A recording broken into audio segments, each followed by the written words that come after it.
My parents invited me to their anniversary dinner. But I was never supposed to be a guest. If you've ever been the child your parents only remembered when they needed something, you'll understand why I almost ignored the invitation. For years, I kept telling myself that maybe things would change.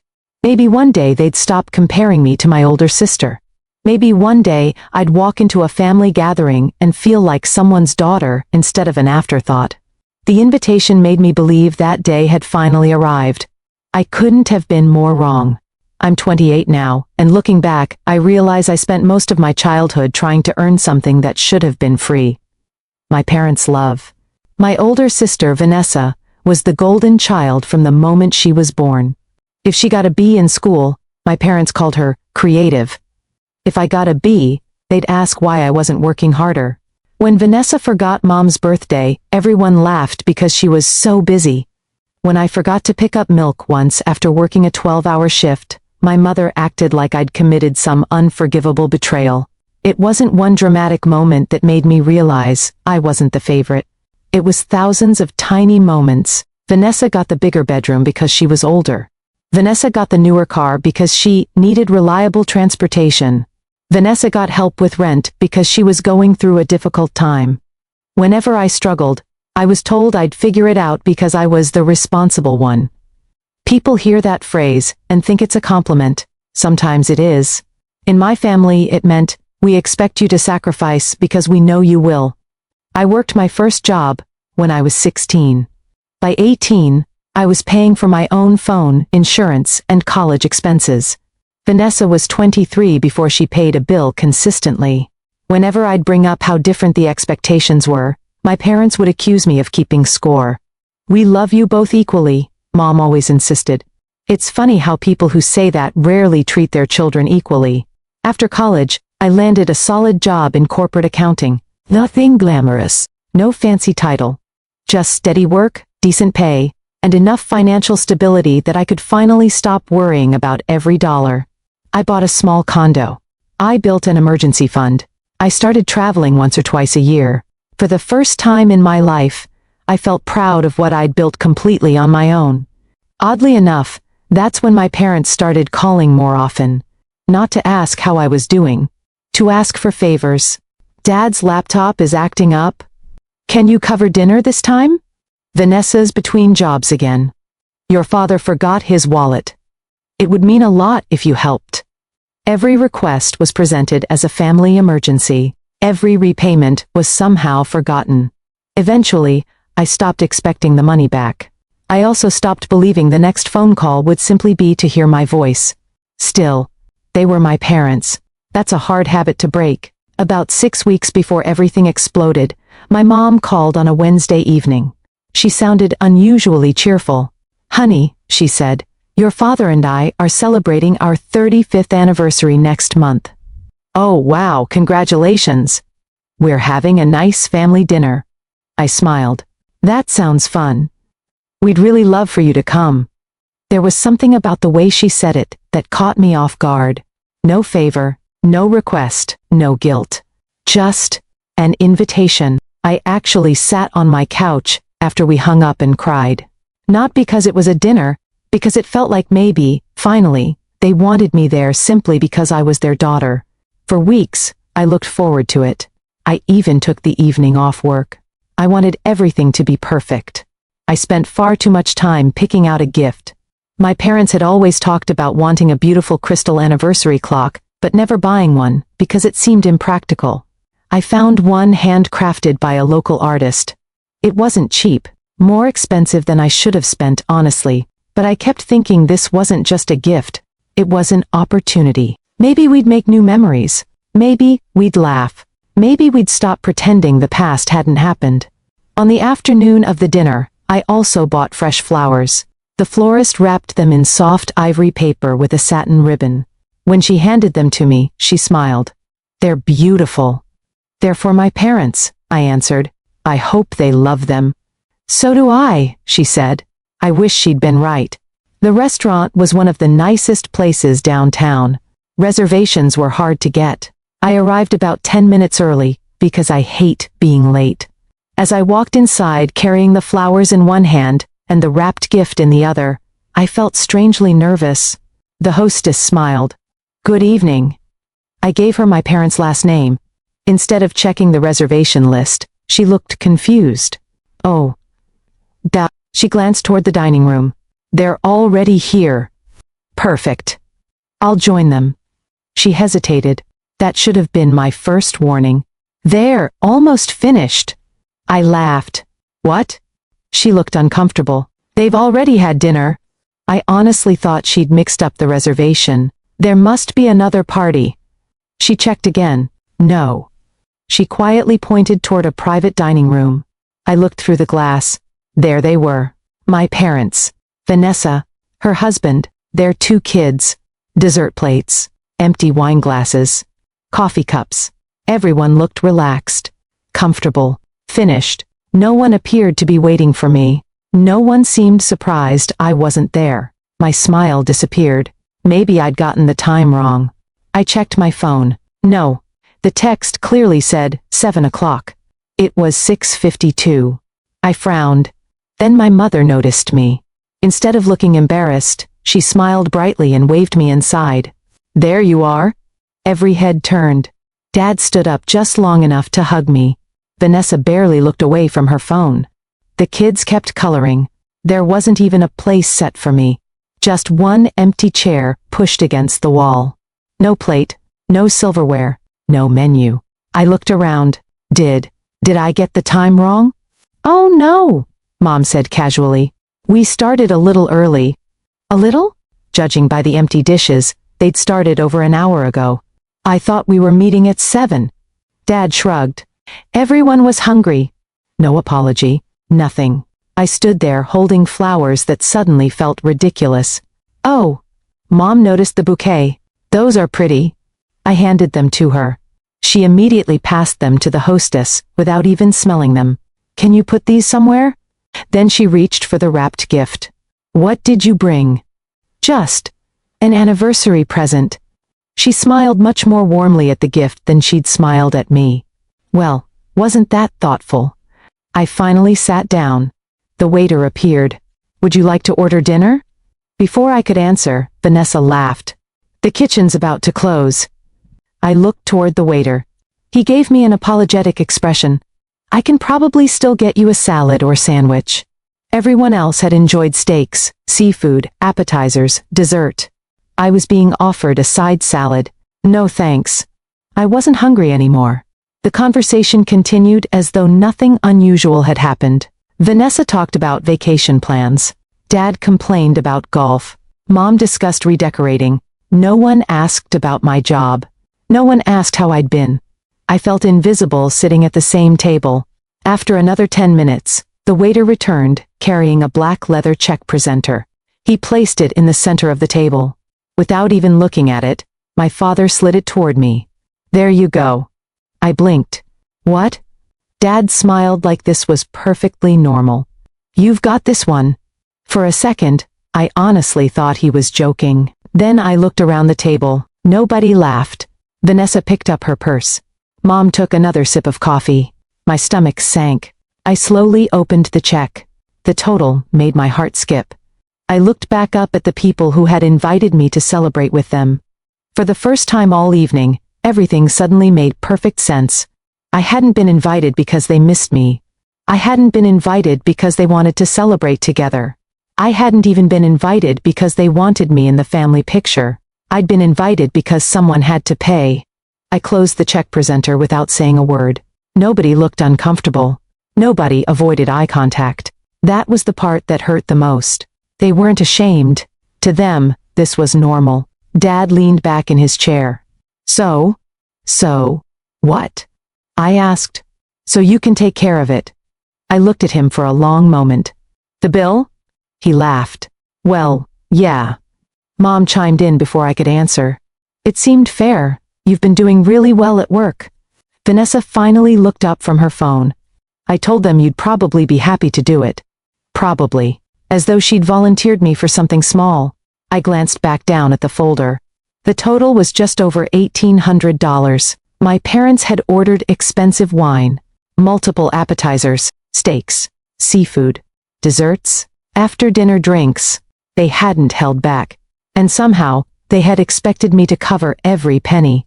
I looked around the table again. Not one person appeared worried that I might say no. They'd already decided. Dad folded his hands. You know, this is a special occasion. It is, I agreed quietly. Mom smiled. We knew you'd understand. That sentence hit harder than the dollar amount. They knew I'd understand. Because I always had. Every forgotten birthday. Every loan that wasn't really a loan. Every favor. Every sacrifice. Every time I'd swallowed my feelings because I didn't want to make things awkward. I had trained them to expect it. I set the check back on the table. I have a question. Dad nodded impatiently. Shoot. When did you decide I was paying? Mom frowned. What difference does that make? I'm curious. She exchanged a quick look with Dad. We talked about it when we made the reservation. So, before you invited me. Nobody answered. That was answer enough. I smiled. Not because anything was funny. Because something inside me became strangely calm. The disappointment was still there. The hurt was still there. But the confusion was gone. For years I'd been trying to solve a puzzle that wasn't actually complicated. I kept waiting for them to treat me like a daughter. They had already decided my role. Reliable, responsible, financially stable, convenient. I wasn't their favorite child. I was their safety net. I reached into my purse. Dad relaxed immediately. Mom smiled again. Vanessa took another sip of wine. I pulled out my wallet. Slowly. Deliberately. Then I removed my credit card. Dad actually reached toward the check. I'll hand it to the waiter, he said. It's okay, I replied. I've got it.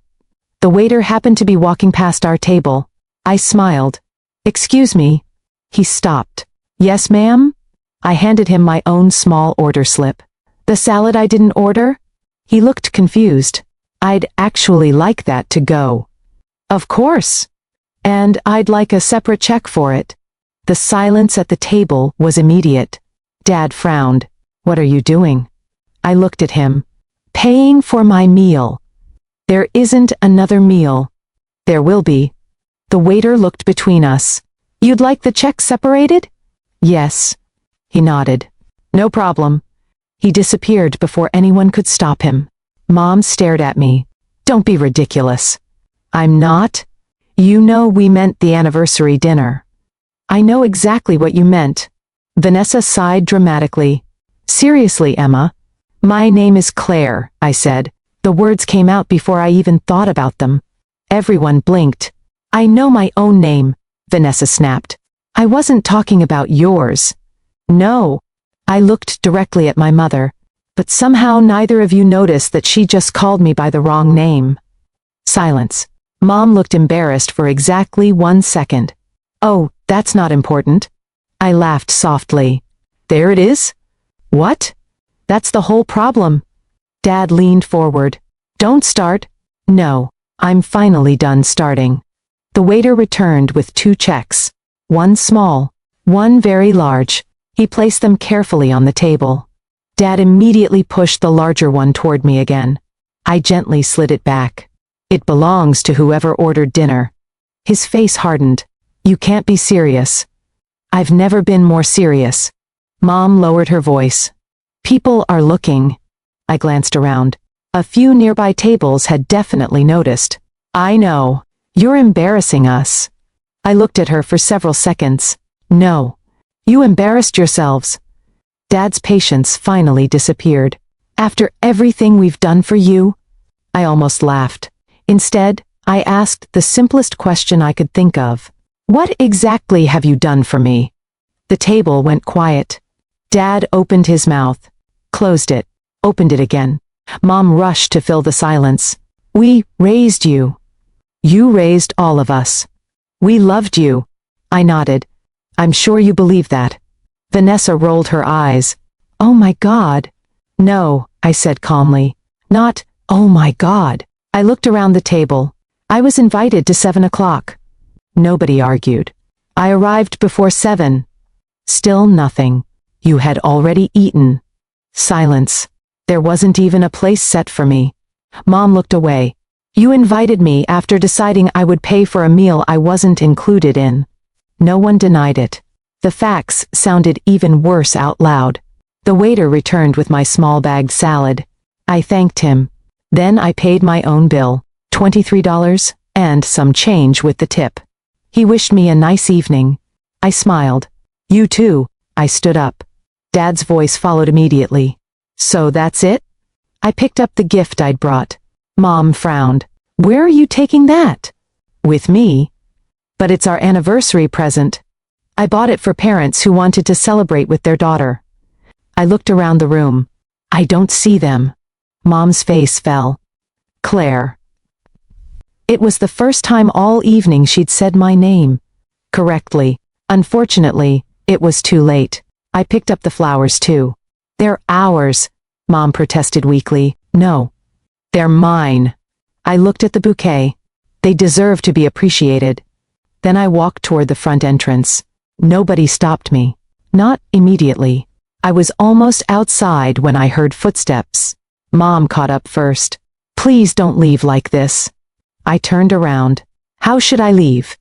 She looked genuinely confused. I don't understand why you're making such a big deal out of dinner. It isn't dinner. Then what is it? It's 30 years. What? 30 years of believing that if I just gave a little more, eventually I'd matter the same. Tears filled her eyes. I never wanted you to think that. I didn't think it. I lived it. Dad and Vanessa joined us near the entrance. Vanessa folded her arms. This is so dramatic. I looked at her. You know what? I actually don't blame you. She frowned. What? You grew up in the same family I did. You simply accepted the role they gave you. And I accepted mine. I smiled sadly. I'm the only one who can change that. Dad's expression softened slightly. Claire, I love you. The word surprised even me. I probably always will. But loving someone doesn't mean letting them use you. Nobody spoke. I hope you figure out how to pay for dinner. Then I walked out. My phone started ringing before I reached my car. Mom. I let it ring. Dad. Ignored. Vanessa. Ignored. 3 voicemails appeared before I even backed out of the parking space. I listened to them when I got home. The first was my mother crying. The second was my father saying I'd overreacted. The third was Vanessa asking if I was seriously going to ruin our parents' anniversary over a restaurant bill. Not one of them apologized. That told me everything I needed to know. The next morning, I returned the anniversary gift. The refund went straight into my savings account. I donated the flowers to a local nursing home on my way there. An elderly woman smiled when the nurse handed them to her. That smile meant more than anything my family had said to me the night before. Over the following week, the messages kept coming. Some were angry. Some were guilt trips. Some pretended nothing had happened. Eventually, Dad texted, the restaurant called us. Apparently, they hadn't expected to leave without paying either. I didn't respond. For the first time in my life, I stopped trying to explain myself. I stopped defending my decisions. I stopped chasing approval that was never coming. Instead, I started seeing a therapist. I wish I could tell you that one dinner magically fixed years of emotional damage. It didn't. Healing was slower than that. I had to learn that saying no didn't make me selfish. That having boundaries didn't make me cruel. That my worth wasn't measured by what I could provide for other people. A few months later, my birthday came around. Normally, I'd organize dinner for everyone. This time, I booked a table for 4. My closest friends. People who had shown up for me consistently without expecting anything in return. We laughed for 3 hours. When the check came, one of my friends reached for it. Another insisted on splitting it. Someone joked that we'd arm wrestle for the privilege. I laughed so hard I cried. Not because of the joke, because I realized I'd finally experienced what generosity was supposed to feel like. Nobody had invited me for my wallet. They had invited me because they wanted me there. That night, I blocked my family's numbers. Not out of anger. Out of peace. Months later, my mother mailed me a handwritten letter. It wasn't perfect. It didn't erase the past, but it contained something I had never received before. No excuses, no blaming, just an apology. She admitted that they had leaned on me because they knew I would always say yes. She admitted they had taken me for granted. She admitted the anniversary dinner had been planned around my credit card before they'd ever thought about my feelings. It hurt to read, but it also confirmed I hadn't imagined any of it. I wrote back. I told her I forgave her. Forgiveness, however, wasn't the same as going back to the way things were. Trust takes much longer to rebuild than it does to lose. Today, our relationship exists, but it has boundaries, real ones. If we're going to dinner, everyone knows who's paying before anyone orders. If someone asks for a favor, they're prepared to hear no. And if I'm invited somewhere, I know it's because they want my company, not my bank account. Walking away from that restaurant felt terrifying in the moment. Now, it's one of the decisions I'm proudest of, because that wasn't the night I abandoned my family. It was the night I finally stopped abandoning myself.